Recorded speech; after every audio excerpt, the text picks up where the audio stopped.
Olá a todos, bem-vindos ao nosso canal.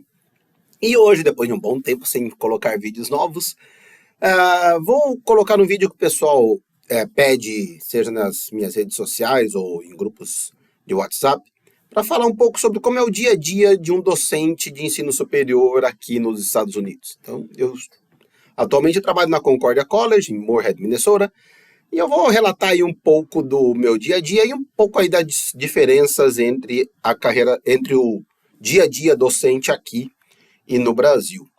Então vamos lá, né? Primeiramente, existem três tipos de instituições de ensino superior no país. A primeira são as research, que são as grandes universidades públicas, e aí tem um foco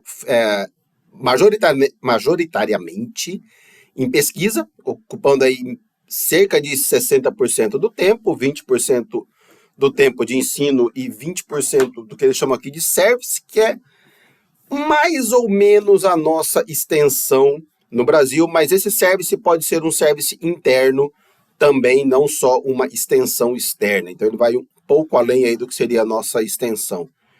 Tem o segundo, que é o balance, que é normalmente aí as pequenas universidades públicas, então elas não são tão grandes quanto as primeiras, e aí eles chamam de um foco balanceado, onde tem 40% do tempo em pesquisa, 40% em ensino e 20% de service.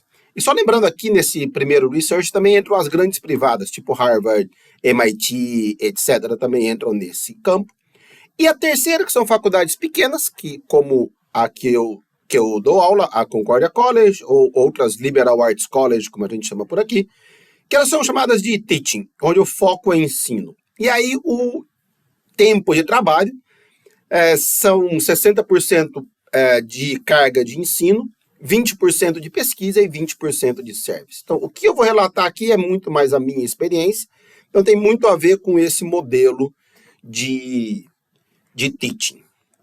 Então vamos lá, né? Vamos com algumas diferenças de estrutura docente. Então, primeira coisa, tudo é planejado com antecedência. Eu nunca vou receber algum e-mail falando: professor Jorge, algo mudou para a semana que vem. Não, isso é algo impossível. Tá? Então é tudo com muita antecedência. Normalmente as mudanças é sempre para o próximo ano letivo, que começa em agosto. Então, por exemplo, as minhas disciplinas que eu vou dar no próximo fall semestre, ou no próximo começo de ano acadêmico, normalmente elas são definidas em fevereiro, no máximo começo de março, mas normalmente em fevereiro. As disciplinas do Spring Semester, que começa em janeiro, elas são normalmente definidas em setembro ou outubro. Então, tem aí uma grande antecedência para o professor se preparar. E aqui tem muito apoio das editoras. Então, todos os meus livros, vocês olharem aqui para trás, são todos livros, todos eu ganhei das editoras. Tá? Então, aqui, as editoras darem livro é algo super, super normal. Não é como no Brasil, que o professor tem 30% de desconto, etc. Aqui não. Aqui se é livro da minha disciplina, eu tenho 100% dele gratuito. Se não é da minha disciplina, eu consigo gratuito a versão online, o e-book. Então, se eu entrar no catálogo da McGraw-Hill, da Cengage, da Pearson ou de outra editora qualquer, e eu falar que eu quero um livro de estatística, por mais que eu dê contabilidade, eu vou ter acesso ao livro em formato eletrônico, ao PowerPoint do livro, etc. Então, eu tenho o livro gratuito, eu tenho acesso ao site do livro, ou o sistema de ensino do livro. Então, tem o Mindtap, que é o da Cengage, tem o Pearson Lab, que é o da Pearson, tem o Connect, que é o da McGraw-Hill, tem o Wiley Plus, que é da Wiley. Então, cada editora tem o seu. E nesse site ou nessa área eu tenho acesso aos PowerPoints, a todos os exercícios resolvidos, eu tenho a um banco de questões gigantesco, dos livros que eu uso, mais ou menos aí umas 100 questões por capítulo, e aí essas questões podem ser problemas, podem ser questões de múltipla escolha, verdadeiro ou falso, tem N coisas, até questão discursiva onde eu tenho que corrigir manualmente. Então, Tem aí. E nesse site, se eu uso ele para minha aula, os alunos entram nele a partir da hora que eles compram o livro, eles ganham um access code para isso, e aí eu dou as tarefas por lá, o próprio site corrige, o site acaba dando feedback quando possível, quando não é uma questão discursiva. Então, o meu trabalho fica muito reduzido nisso. Tá? Eu estou aqui nos Estados Unidos faz 7 anos. Faz 7 anos que eu não faço PowerPoint. Eu só ajusto os que vêm do livro. Faz aí quase 7 que eu não corrijo mais tarefas. O próprio livro corrige. Eu olho para ver as notas, quais as questões que os alunos mais erraram. Que o site do livro já me dá isso, já me dá um baita relatório. A tarefa do capítulo 1, os alunos, todos eles acertaram o primeiro problema e o segundo problema, mas só metade deles acertaram o terceiro problema. E aí eu sei que esse é um que eu preciso dar mais atenção nas próximas aulas, etc. Eu tenho uma sala de trabalho individual, essa sala que eu não divido com ninguém, e ela é bem equipada, não é super chique, mas ela tem aí computador, telefone, impressora, elas são normalmente centralizadas, não é? Cada sala tem um, mais fácil da própria administração fazer isso, então são salas aí bem montadas. As salas de aula, elas também não são super chiques, como a gente vê em algumas universidades do Brasil, umas super salas de aula chique, mas elas são bem planejadas. Então eu tenho bastante quadros, como a minha disciplina é de contabilidade, elas são com mesas, eu tenho projetores de teto que funcionam, então a minha sala ela é mais larga do que comprida, então ela é uma sala larga, mais curta. Então eu tenho 2 projetores, um em cada lado da sala, e aí eu consigo trabalhar as luzes, eu tenho um controle de luz que acende só a luz do quadro, que apaga, etc. Bem funcional. E os processos são muito mais desburocratizados comparando com as universidades públicas que eu trabalhei no Brasil. Então, apoio para congresso, por exemplo, tenho várias regras que eu preciso seguir, que são bastante claras. Qual tipo de evento que a faculdade apoia, quantos que ela apoia, quanto que eu tenho de dinheiro, etc. Eu tenho tudo isso, eu sei disso com 1 ano de antecedência. Então, se eu estou dentro dos critérios, o processo, eles nem aprovam, eu só digo que eu vou usar o dinheiro e o processo é automático, a secretária resolve, eu presto contas aí em questão de 10, 15 minutos, tá tudo resolvido, e aí ou a faculdade compra passagem, reserva hotel e tudo, ou eu compro e a faculdade reembolsa, demora aí 1 semana para isso acontecer. Tá? Então são processos aí bastante desburocratizados. E aí, o que nós precisamos fazer, né? O que nós docentes precisamos fazer? Então, eu preciso ter um calendário de aulas com antecedência. Eu tenho que informar até o 3º dia de aula, que aqui são, pelo menos as minhas disciplinas são 3 dias de aula por semana, segunda, quarta e sexta. Então, na primeira semana, os alunos têm que ter um calendário detalhado das aulas até o final do semestre. Então, se eu estou falando de uma turma que começa no final de agosto, eles têm que saber lá que no dia 10 de novembro eles vão ter aula do capítulo 8, e que a prova vai ser no dia 20, ou qualquer coisa assim. Então, tem que estar bem detalhado. Livro-texto é muito mais comum do que incomum. Alguns professores não usam porque eles não querem, mas a faculdade não exige, mas recomenda que se tem. Os alunos compram o livro, normalmente eles conseguem colocar esse livro no student loan deles, que seria uma espécie de FIES. Então eles acabam comprando os livros mas se eu peço o livro, eu tenho que usar em sala. Eu não posso, compra esse livro, ele é legal e eu não uso nada dele em sala. Isso é algo que eu não posso fazer. As aulas são curtas, então elas duram aí entre 55 e 90 minutos. Então, 90 minutos normalmente é para 2 dias por semana. De 55 a 70, depende do número de créditos da disciplina, são para aulas 3 vezes por semana. Então, e algumas turmas a gente tem 1 vez por semana só, e são 2 horas e meia de aula, mas é bem raro.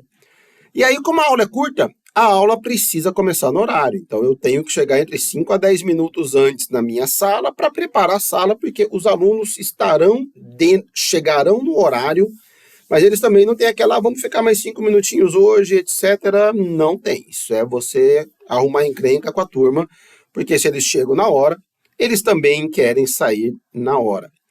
E aqui, ao contrário das instituições públicas brasileiras, professor, o cargo máximo que ele chega, que é onde eu estou hoje, por exemplo, que é a chefia de departamento. Você não chega além da chefia de departamento. Qualquer coisa além da chefia de departamento, diretor de centro, ou o que nós chamamos aqui da escola, pró-reitoria, reitoria, são cargos técnicos. Então, são cargos técnicos, eles são contratados para esses cargos técnicos, então, e não há eleição para cargo diretivo. A única eleição que tem é para o cargo máximo, onde o conselho da faculdade, que eles chamam aqui de Faculty Senate, precisa chancelar. Então, mas fora isso, não existe. Então, eu sei claramente quem são os meus chefes. Eu sei, e isso não vai mudar, a não ser que eles sejam mandados embora. Mas, e aí, normalmente, esses contratos para reitoria, etc., são contratos longos, são contratos normalmente de 10 anos, que a pessoa assina e aí depois pode ser renovado mais uma vez ou não, mas são contratos longos, 6 anos ou 10 anos, então são sempre contratos longos. Então tem muito menos política interna nessa questão de querer voto, conseguir voto, etc. Então tem aí bastante diferença. E dos alunos, quais são aí as diferenças? Eles compram livro, então eles são muito mais atentos com isso. Chegam no horário, não reclama que tem muita tarefa para casa, isso é algo que eu nunca ouvi aqui. E olha que aqui eu dou de 2 a 3 vezes mais do que eu costumava dar no Brasil, e no Brasil tinha muito mais reclamação. Gostam de fazer atividade em grupo, não sei se gostam é a palavra mais exata, mas para eles é algo normal. Anormal seria se eles não tivessem atividades em grupo em alguma disciplina. Não reclamam muito, reclamam bem menos que no Brasil, se tem que apresentar seminário. Isso é algo que eles fazem desde o ensino médio, pelo menos. Então, para eles não é uma coisa assim, ultra assustadora. Eles não costumam conversar na sala de aula, então eles são mais comportados, assim, são mais quietinhos, pro lado bom e pro lado ruim. Eles não trabalham, que a gente não tem aquela questão do aluno que trabalha de dia e faz faculdade à noite. Normalmente ali eles fazem estágio nas férias ou têm um trabalho parcial, até porque aqui os cursos são período integral. Então aqui na Concórdia, por exemplo, as aulas são das 9 às 4 da tarde. E aí tem 5 períodos de aula. Tem 5 períodos de aula onde os alunos podem montar o seu horário, que é regime de créditos, como é, por exemplo, nas estaduais paulistas. Então não é regime seriado. E, em geral, eles são mais imaturos do que os brasileiros, numa espécie que nós chamamos de bolha de prosperidade. Então, eles têm aí uma questão de ser um pouco mais imaturos. E, finalmente, a carga de trabalho, né? O que eu preciso fazer? Então, eu tenho de ensino 3 turmas por semestre, onde normalmente são 2 disciplinas diferentes. Então, eu dou 2 turmas da minha disciplina A, por exemplo, 2 turmas de contabilidade gerencial e uma turma de contabilidade intermediária. Então, isso seria aí a minha carga normal. Se é um docente de pós, ele fica normalmente com uma turma a menos. Então, ele dá uma turma na graduação e uma turma na pós. A gente orienta alunos, e aí é uma orientação muito mais auxiliando eles a montar horário, etc., meio caminhar na vida acadêmica. As reuniões departamentais, elas são normalmente uma vez por mês, só com 1 hora de duração, nada de reuniões infindáveis, onde se faz análise em grupo, não, a reunião aqui é 1 horinha, no máximo, se precisa de mais tempo, a reunião não foi bem conduzida, ou marca alguma reunião extra, o que em 7 anos que eu estou aqui nunca aconteceu, tá? Então, é algo aí bem legal.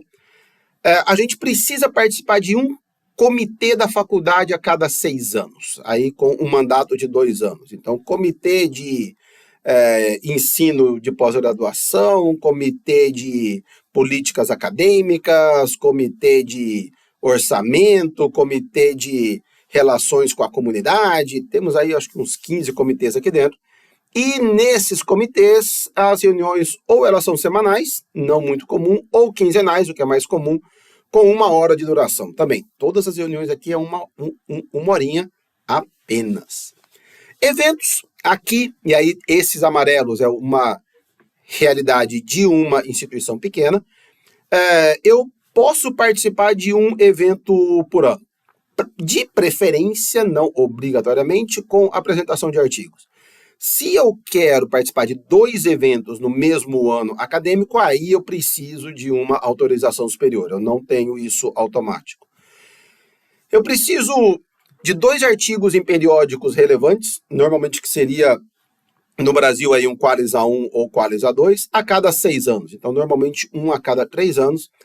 A depender do programa de pós, isso pode ser mais exigido.